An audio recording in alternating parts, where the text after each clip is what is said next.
नमस्कार मंडळी, स्वागत आहे तुमचं आजच्या नवीन ब्लॉगमध्ये। आज मी आलो आहे कोल्हापूर जिल्ह्यातील एका अतिशय जागृत आणि पवित्र ठिकाणी, ते म्हणजे वाडी रत्नागिरी, ज्याला आपण सर्व ज्योतिबाचा डोंगर म्हणून ओळखतो। ज्योतिबाच्या नावानं चांग भलं। चला तर मग या जयघोषात आज आपण ज्योतिबा आणि माता यमाईचे दर्शन घेणार आहोत।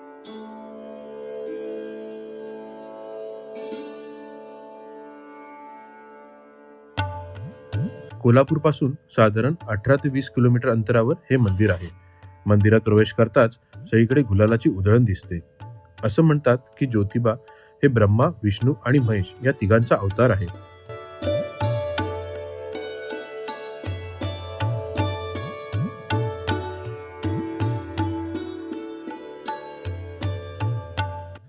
मित्रांनो, ज्योतिबा म्हणजे केवळ एक मंदिर नाही, तर ही एक ऊर्जा आहे।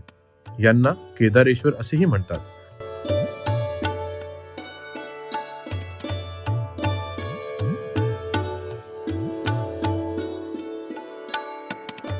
पौराणिक कथेनुसार रत्नासूर राक्षसाचा नाश करण्यासाठी त्रिमूर्तींनी हा अवतार धारण केला होता।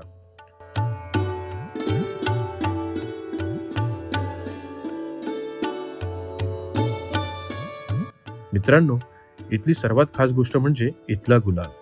भक्तीचा हा पूर्ण रंग डोंगरावर पसरलेला असतो।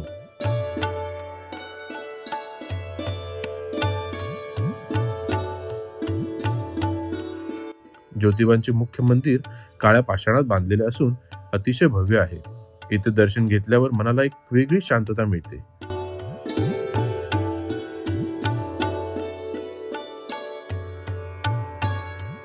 तुम्हाला माहिती आहे का, ज्योतिबा हे ब्रह्मा, विष्णू आणि महेशांचे एकत्रित रूप आहे। म्हणूनच इथली सात्विकता आणि शक्ती काही वेगळीच आहे।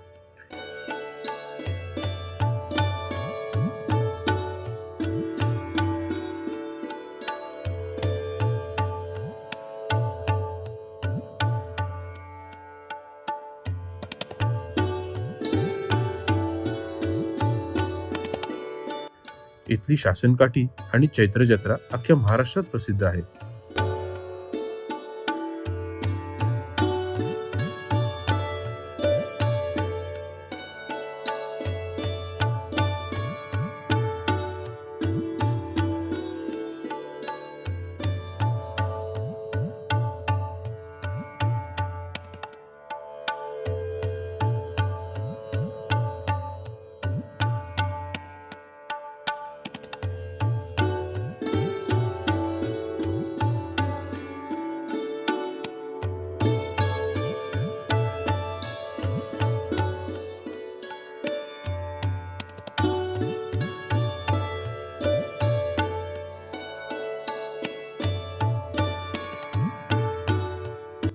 ज्योतिबांच्या दर्शनानंतर आपण जात आहोत यमाई देवीच्या दर्शनाला।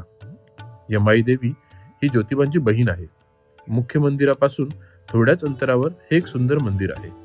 निसर्गाच्या कुशीत वसलेल्या या मंदिरात आल्यावर एक वेगळी शांतता मिळते।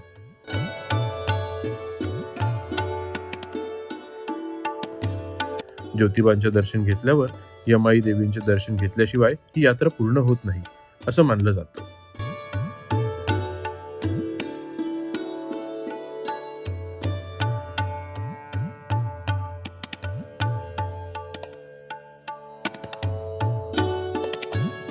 मंदिर खूप शांत आणि सुंदर आहे।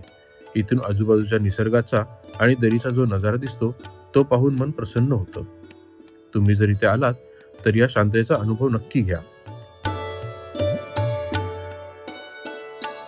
देवीचे रूप अतिशय प्रसन्न आणि सौम्य आहे।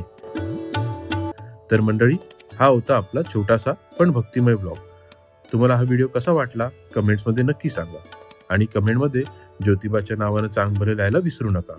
व्हिडिओ आवडला असेल तर लाईक करा, शेअर करा आणि आपल्या चॅनलला सबस्क्राईब करायला विसरू नका।